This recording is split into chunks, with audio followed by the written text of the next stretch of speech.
अपरा एकादशी की व्रत कथा।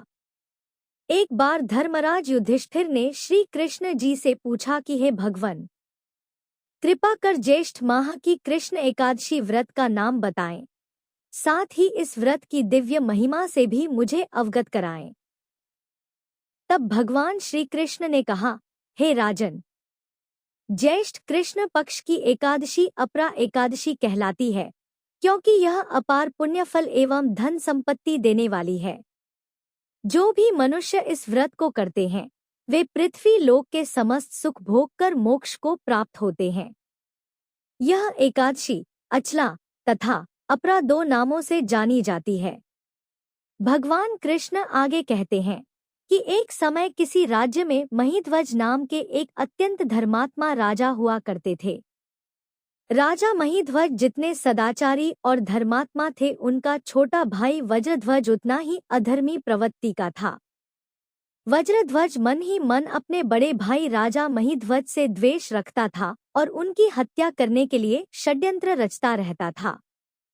एक बार पापी वज्रध्वज अवसर पाकर अपने भाई महिध्वज की हत्या कर उन्हें जंगल में फिंकवा देता है और खुद राजा बनकर राज करने लगता है। इस अकाल मृत्यु के कारण राजा महिध्वज को प्रेत योनि में रहना पड़ता है। वह उसी जंगल में पीपल के पेड़ पर प्रेत रूप में रहने लगते हैं। उनकी मृत्यु के पश्चात वज्रध्वज अपनी प्रजा पर अत्याचार और दुराचार शुरू कर देता है। साथ ही महिध्वज भी प्रेत बनकर जंगल के रास्ते से आने जाने वाले लोगों को सताने लगते हैं। लेकिन उनके द्वारा किए गए पुण्य कर्मों का फल जल्द ही उन्हें प्राप्त होता है।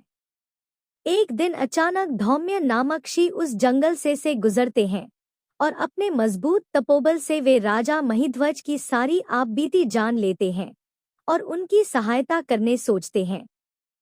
सर्वप्रथम श्री धौम्य राजा महिध्वज के प्रेत को पीपल के पेड़ से उतारकर उन्हें परलोक विद्या का उपदेश देते हैं। दयालु श्री राजा महिध्वज को प्रेत योनि से मुक्ति दिलाने के लिए स्वयं ही अपरा एकादशी का व्रत करते हैं और उसका संपूर्ण पुण्यफल प्रेत रूप राजा को अर्पित कर देते हैं। इस पुण्य के प्रभाव से राजा को प्रेत योनि से मुक्ति मिल जाती है और वह ऋषि को धन्यवाद देते हुए दिव्य देह धारण कर पुष्पक विमान में बैठकर स्वर्ग की ओर प्रस्थान करते हैं। कथा का समापन करते हुए श्री कृष्ण युधिष्ठिर जी से कहते हैं कि हे राजन, अपरा एकादशी की यह कथा संपूर्ण जगत का कल्याण करेगी।